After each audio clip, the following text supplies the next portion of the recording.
ओम नमो भगवते वासुदेवाय। ओम नमो भगवते वासुदेवाय। ओम नमो भगवते वासुदेवाय। ओम ज्ञानाय नमः। सार्थ ज्ञानेश्वरी दिवस 13वा, अध्याय पहिला, अर्जुन विषाद योग। ततः श्वेतैः हयैः युक्ते महती स्यंदने स्थितौ माधवः च एव पांडवः दिव्यौ शंखौ प्रदम्यतु। त्यानंतर पांढऱ्या शुभ्र घोड्यांनी युक्त असलेल्या मोठ्या रथावर बसलेले माधव व पांडवांमधील अर्जुन हे दिव्य म्हणजे देवलोकातील शंख मोठ्याने वाजविते झाले। ऋषिकेश हा पांचजन्य, धनंजया हा देवदत्तम, भीमकर्मा वृकोदरा हा पौंड्रम महाशंकम दद्मौ।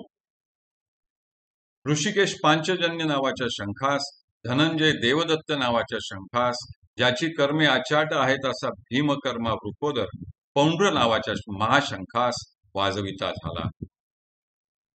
अंतविजयम राजा कुंतीपुत्रो युधिष्ठिरः नकुलः च सहदेव सुघोष मणिपुष्पकौ।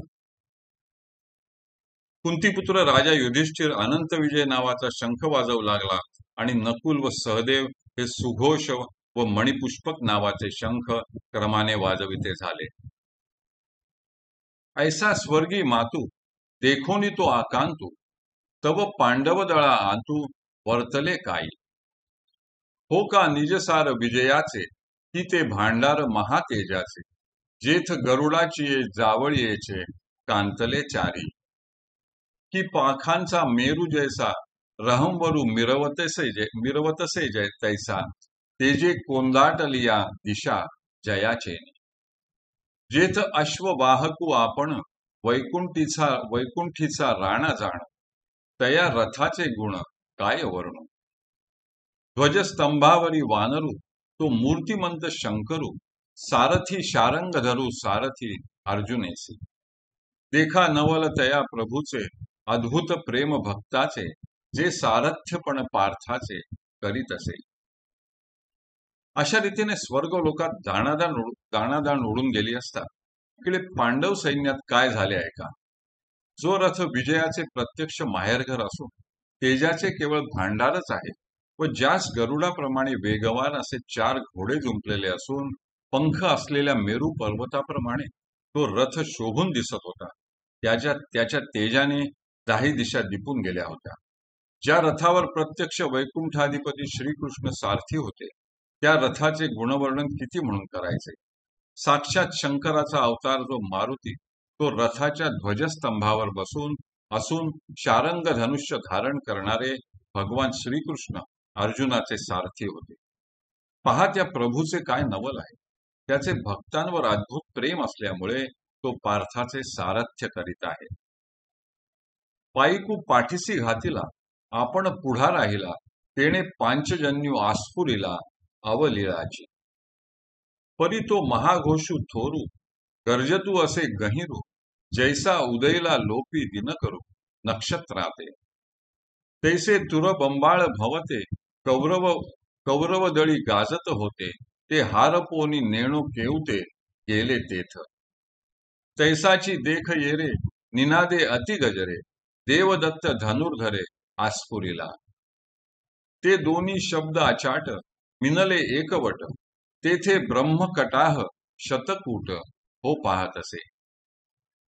तव भीमसेनू विसणैला, जैसा महाकाळू खवळला, तेणे पौंड्र आस्फुरिला महाशंकू। तो महाप्रलय जलधरू, तैसा धडाधडीला गहिरू, तव अनंत विजयो युधिष्ठिरू आस्फुरित असे। नकुळे सुघोषू सहदेवे मणिपुष्पकू, जेणे नादे अंतकू गजबजला ठोके। भगवंताने आपल्या सेवकाला पाठीशी घातले, स्वतः पुढे उभा राहिला आणि आपला पांचजन्य नावाचा शंख सहज वाजविला। त्याचा फार मोठा नाद झाला। त्यामुळे सूर्याचा उदय झाल्यावर ज्याप्रमाणे नक्षत्रे लोकतात, त्याप्रमाणे त्या शंखाच्या महानादात कौरवांच्या सैन्यामध्ये होत असलेले अनेक वाद्य गजर कोठे लोपून गेले ते कळेनासे झाले। त्याचप्रमाणे अर्जुनानेही आपला देवदत्त नावाचा गंभीर नादाचा शंख आवेशाने वाजविला. त्यावेळी त्या दोन्ही शंखांचा अद्भुत ध्वनी एकत्र झाल्यामुळे अखिल ब्रह्मांडाचे शतशः तुकडे होतात की काय असे वाटू लागले. इतक्यात भीमसेनालाही आवेश आला आणि महाकाळाप्रमाणे खवळून त्याने आपला पौंड्र नावाचा शंख वाजविला. त्या शंखाचा भयंकर ध्वनी महाप्रलय काळच्या मेघगर्जनेप्रमाणे होत असतानाच धर्मराजाने अनंत विजय नामक आपला शंख वाजविला. नकुलाने आपला सुघोष आणि सहदेवाने आपला मणिपुष्पक नामक शंख वाजविला. या नादाने प्रत्यक्ष यमदेव देखील भयभीत झाला. हरिः ओम, हरिः ओम, हरिः ओम. हरये नमः, हरये नमः, हरये नमः.